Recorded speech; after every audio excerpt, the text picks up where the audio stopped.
주신 주님의 귀한 말씀 고린도후서 4장 말씀입니다. 제가 가진 신약 성경 290쪽입니다. 고린도후서 4장 16절에서 18절까지의 말씀 제가 봉독하겠습니다. 고린도후서 4장 16절, 17절, 18절 봉독하겠습니다. 그러므로 우리가 낙심하지 아니하노니 우리의 겉사람은 낡아지나 우리의 속사람은 날로 새로워지도다. 우리가 잠시 받는 환난에 경한 것이 지극히 크고 영원한 영광에 중한 것을 우리에게 이루게 함이니 우리가 주목하는 것은 보이는 것이 아니요 보이지 않는 것이니 보이는 것은 잠깐이요 보이지 않는 것은 영원함이라. 아멘. 성경에서 말씀하십니다. 사람은 외모를 보나 하나님은 그 중심을 보신다라고 말씀하시죠. 사람은 겉사람을 보나 사람은 보이는 행동이나 외모로서 판단을 하나 하나님께서는 사람의 중심, 사람의 속사람, 내면을 바라보신다는 말씀 아니겠습니까? 그러니까 하나님께서는 겉사람, 겉모습은 바라보지 아니하고 오직 속사람만 바라보신다라고 하는 것이라기보다는 결국 그 말씀은 하나님께서는 겉과 속이 같은 사람을 바라보신다, 찾으신다라고 하는 말씀인 겁니다. 겉으로 보기에는 너무도 선한 사람으로 보입니다. 드러난 행동은 선한 사람처럼 행동합니다. 그러나 정작 그의 내면은, 그의 속 사람은 너무도 악합니다. 그렇다면 그 사람의 본 모습은, 그 사람의 진짜 참 모습은 선한 것이 아닌 악한 것이 되겠죠. 그래서 그런 차원에서 고린도전서 13장은 말씀하십니다. 사람의 방언이나 천사의 말을 할지라도 사랑이 없으면 이 사람은 아무것도 아니다.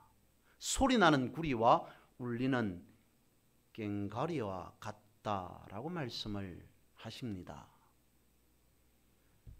드러나는 그 사람이 외형이, 행동이 어떠할지라도 그 사람의 속에 무엇이 있느냐에 따라서 사람은 그 사람과 속사람으로 나눌 수 있다.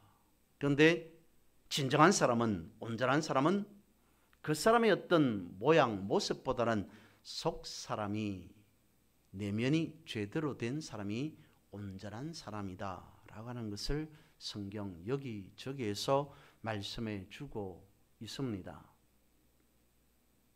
그렇다면 속사람은 어떤 사람이겠습니까? 속사람다움이라고 하는 것은 어떤 거겠습니까? 이런 이야기가 있습니다. 어떤 한 교회의 성도께서 엄청나게 큰 금액으로 선교 헌금을 했답니다. 사람들이 묻습니다. 어떻게 갑자기 선교 헌금을 그렇게 많이 하실 수가 있습니까? 헌금한 사람이 대답합니다. 대부분의 사람들은, 대부분의 성도들은 좋은 일이 있으면, 감사한 일이 있고 나면 그 결과로 감사한 마음으로 표시로 헌금을 하게 되죠. 그런데 저는 그와 반대로 어떤 문제가 생기면 그때 깨닫고 이것이 하나님께서 나에게 주시는 메시지인 줄 알고 다시 새롭게 믿음을 정립하게 됩니다. 그 표시로 선교 헌금을 한 겁니다 라고 말하더랍니다. 그런 것 아닐까 싶습니다. 속 사람이라고 하는 것은 환경의 지배를 받지 아니하고 그 환경을 통해서 오히려 믿음을 다시 추적해 가는 삶, 어떤 생긴 예기치 못한 돌발된 상황 환경 속에서 오히려 믿음에서 멀어지고 떠나버리는 것이 아니라 더 깊은 믿음 속으로 향해 나아가는 사람이 진정한 제대로 된 속사람의 삶의 자세, 모습이 아닐까라는 겁니다. 오늘 본문의 말씀 중에 16절 말씀이 그것을 말씀하고 있습니다. 겉사람은 낡아질지라도 속사람은 날로 새로워진다. 어떤 모습이, 어떤 사람이, 어떤 인생이 겉사람은 예전에 보면 후피하나라고 되어 있습니다. 낡아질지라도 속사람이 새로워지는 그게습니까? 겉사람이 새로워지고 그래서 속사람도 새로워진다. 겉사람이 낡아졌기 때문에 속사람도 낡아질 수밖에 없다라고 하는 것이 아니라 겉사람은 낡아지더라도 속사람은 새로워진다라고 하는 이 말씀의 의미를 지난 주일에 드렸던 말씀으로 다시 연결해서 살펴보면 이렇지 않을까 싶습니다. 열매 하나가 있습니다. 꽃이 되었습니다. 꽃이 지고 꽃이 떨어지고 열매가 되었습니다. 그렇다고 이 열매가 완전히 익은 열매라고 볼 수는 없습니다. 아직 푸릅니다. 익지 않았습니다. 시간이 지납니다. 가을이 되었습니다. 푸른 열매가 드디어 빨갛게 익기 시작하죠. 그런데 그 모습도 잠시입니다. 가을이 다시 지나갈 무렵에는 익었던 열매, 빨갛게 되었던 열매가 다시 새까맣게 변해버립니다. 그 모습은 쭈글쭈글하게 되어버립니다. 익었던 과일도 시간이 지나면 그 모습 과육은 새까맣고 쭈글쭈글해져 버립니다. 낡아버립니다. 근데 그때부터 씨앗은 새롭게 될 준비가 완료되었음을 표시하는 겁니다. 시커멓고 쭈글쭈글한 열매가 땅에 떨어집니다. 그 안에 담겨져 있는 씨앗이 다시 새롭게 태어날 준비가 완료되었음을 보여주고 있습니다. 겉사람은 낡아졌으나 속사람은 새롭게 다시 거듭난 온전한 사람으로, 인생으로, 삶으로 살아갈 준비가 완료된 것이다 라고 하는 말씀이 16절의 말씀이 아닐까 싶습니다. 예수님의 모습이 그랬습니다.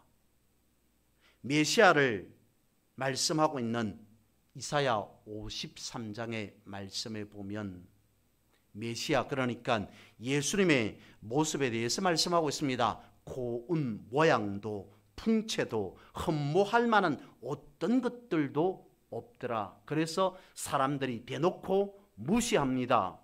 인정하지 않습니다. 손가락질합니다. 그들떠 보지도 않습니다. 왜 그랬습니까? 예수님 메시아에 대해서는 알았지만, 예수님에 대해서는 알았지만 예수님을 몰랐기 때문입니다. 그렇다면 성도인 우리의 속사람의 모습은 어떠해야 한다는 겁니까? 하나님에 대해서 아는 것을 넘어서 하나님에 대해서 아는 것뿐만 아니라 그거를 뛰어넘어서 하나님을 아는 것이 필요하다라는 겁니다. 교회 다닌 지, 예수 믿기 시작한 지 얼마 되지 않은 한 성도에게 오래 믿은 한 사람이 다가와서 물어봅니다. 당신은 예수님께서 어디에서 태어났는지 아십니까? 예수 믿은 지 얼마 안 된 사람이 말합니다. 글쎄요, 잘 모르겠습니다. 그러면 예수님께서 몇 세에 돌아가셨는지 알고는 계십니까? 글쎄요, 그것도 잘 모르겠습니다. 예수님의 제자가 누구인지, 예수님의 제자가 몇 명인지는 알고 계십니까? 그것도 모릅니다. 그러면 당신은 예수님에 대해서 아무것도 모른 채 교회에 다니고 있습니까? 믿고 있습니까? 라고 말합니다. 그러자 믿은 지 얼마 안 된 사람이 이렇게 말하더랍니다. 그런데도 저는 이것은 압니다. 제가 얼마 전까지만 하더라도 빚쟁이였습니다. 얼마 전까지만 하더라도 술주정뱅이였습니다. 얼마 전까지만 하더라도 그것 때문에 우리의 가정은 산산조각 엉망이 나 버렸습니다. 그런데 이제는 술도 끊었습니다. 빚도 다 갚았습니다. 가정도 화목하게 되었습니다. 이 모든 것이 예수님 때문입니다. 예수님 덕분입니다. 나는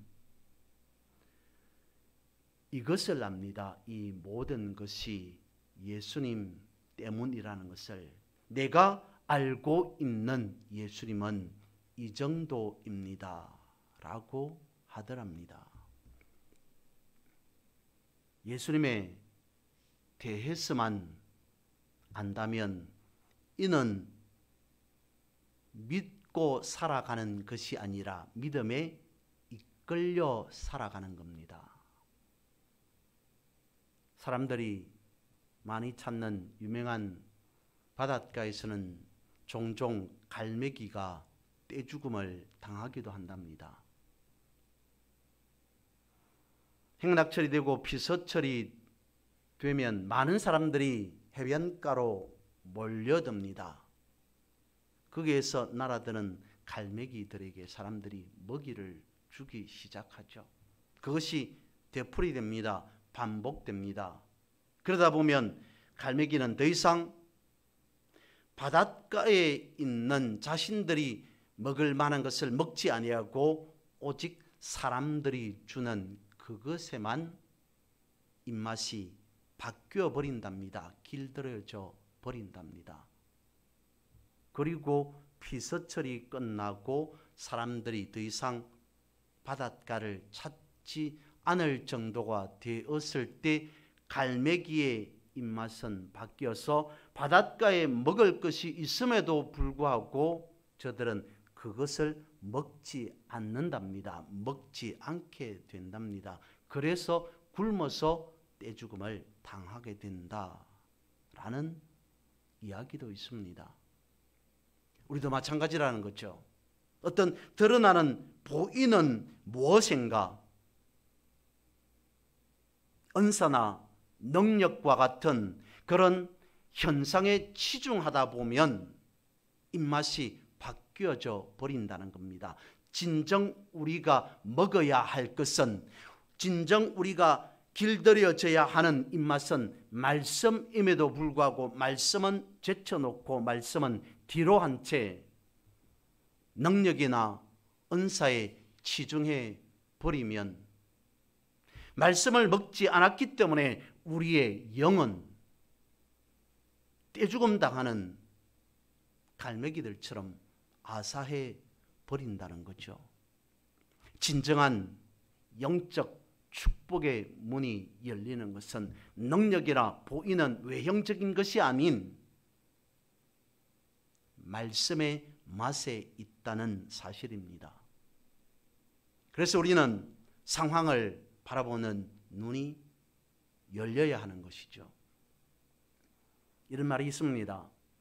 큰 바람이 오면, 폭풍이 불면 닭은 날개 아래 자신의 머리를 감추고 숙이나 오히려 독수리는 날개를 펴서 날아올라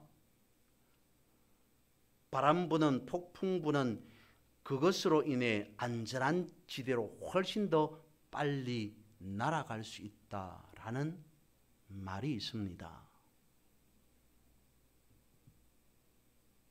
슬픔이라고 하는 것이, 어려움이라고 하는 것이 사람에게 오면 대략 세 부류에 나타내 보이는 현상들이 있다고 합니다. 이런 부류로 나눌 수 있다고 합니다. 첫 번째는 슬픈 일이 찾아왔을 때 울부짖는 사람들이 있는 반면, 또 다른 사람들은 슬플 때에 그 슬픔을 잠잠히 묵묵히 수용하는 사람들이 있고요. 나머지 또 한 사람들은 슬플 때에 오히려 찬송하고 노래하는 사람이 있더라는 겁니다. 앞서 말씀을 드렸던 문제가 생겼을 때에 오히려 자신이 감당하지 못하는 그러한 엄청난 상황 앞에 놓였을 때에 하나님 앞으로 나가서 믿음을 바라보고 선교 헌금을 하는 사람과 같이, 문제가 생겼습니다. 어떤 돌발적인 상황이 생겼습니다. 그때 오히려 속사람을 깨우는 기회로 삼게 된다는 거죠. 영적인 눈을 그런 기회를 통해서 뜨게 된다는 겁니다. 그래서 17절은 이와 같이 말씀하고 있습니다. 환난은 경하나 영광은 중하다라고 말씀하십니다. 물론 17절 말씀의 의미는 그것입니다. 환난을 통해서 우리가 영광이 얼마나 귀하고 소중한가를 알게 된다, 깨닫게 된다 라고 하는 말씀이기는 합니다. 우리가 살아가는 데 있어서 여러 가지 많은 일들이 있습니다. 그것을 우여곡절이라고 하죠. 마치 나무에 나이테가 생기는 것과 같은 현상이라는 겁니다. 나무에 나이테가 생기는 것은 계절의 변화가 있기 때문입니다. 여름과 같은 계절에는 나무는 크게 성장합니다. 그런데 겨울에는 성장을 멈추어서 나이테 모양, 모습, 색깔을 보면 여름과 다릅니다. 여름의 계절에 나무의 나이테가 옅고 굵다면 크다면 겨울에는 짙고 작습니다. 우여곡절, 계절의 변화, 그것을 다른 말로 바꾸어 보면 우리에게도 그 사람 속 사람을 통해서 성장과 성숙을 거듭하게 되더라는 거죠. 어떨 때는 기쁘고 즐거울 때는 성장할 때도 있습니다. 그런데 환난을 통해서 17절 말씀해 보니까 환난을 통해서 비록 성장하지는 못할지라도 그 일을, 그 문제를 통해서 우리의 삶이, 우리의 내면이, 속사람이 오히려 성숙하게 되더라. 그래서 환난을 통해 영광의 소중함을 알게 되고 깨닫게 된다라고 말씀하시는 것 같습니다. 미국 사람들은 야생마를 종마로 이렇게 훈련을 시킨답니다.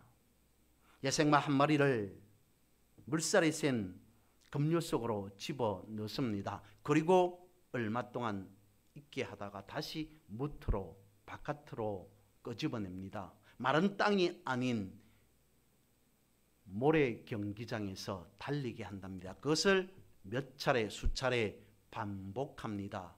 제 아무리 힘이 솟구치는 야생마라 하더라도 그런 것을 몇 차례 반복하다 보면 지치게 되겠죠. 힘이 빠진, 그래서 한 발자국도 제대로 딛기 힘들어하는 야생마의 모습이 되었을 때 비로소 조련사가 야생마를 훈련한답니다.